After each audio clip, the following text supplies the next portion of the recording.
Thank you. Well, joining me now from Strasbourg is the leader of UKIP, Nigel Farage, who contested the seat of Eastleigh in 1994. Well, Mr Farage, tell me first, perhaps you could clear it up from us, are you going to be running in Eastleigh this time? I haven't decided yet. I mean, it was a bit of a shock that things happened today as quickly as they did. I am thinking very hard about whether to stand. Part of me says I'm tempted to because I was UKIP's first ever candidate when the party had just been formed.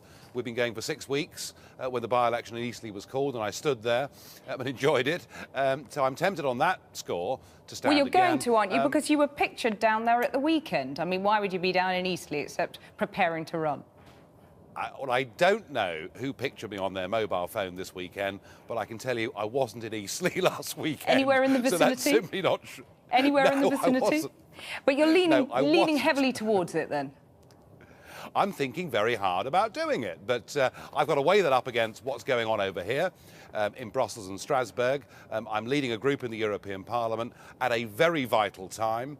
Mr Cameron has raised the stakes on the whole British relationship with the European Union, and also on May the 2nd, UKIP for the first time is fighting the English County Council elections on a scale that we've never even attempted before. So I've got to weigh up my responsibilities. But this would put you on the map in Parliament. I mean, it's a chance too good to be missed, isn't it?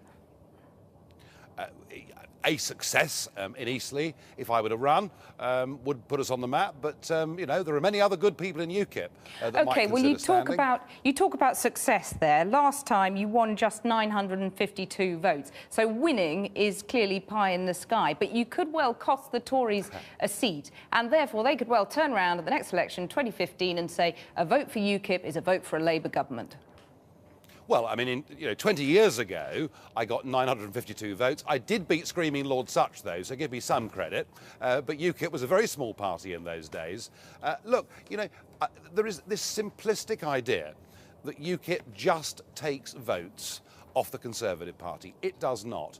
Our best by-elections in recent times took place in Barnsley, Rotherham, Middlesbrough, all very safe Labour seats. And there's also evidence that a lot of people who were voting Lib Dem were doing so as a protest vote against the Conservatives and the Labour Party, and many of those may come to us. So don't just think that all we do is take Tory votes. Well, on the Tory votes, in the unlikely event that the Tories gave you a clear run at Eastleigh, would you by any chance promise not to field candidates against them, against sitting Tory MPs at the next election?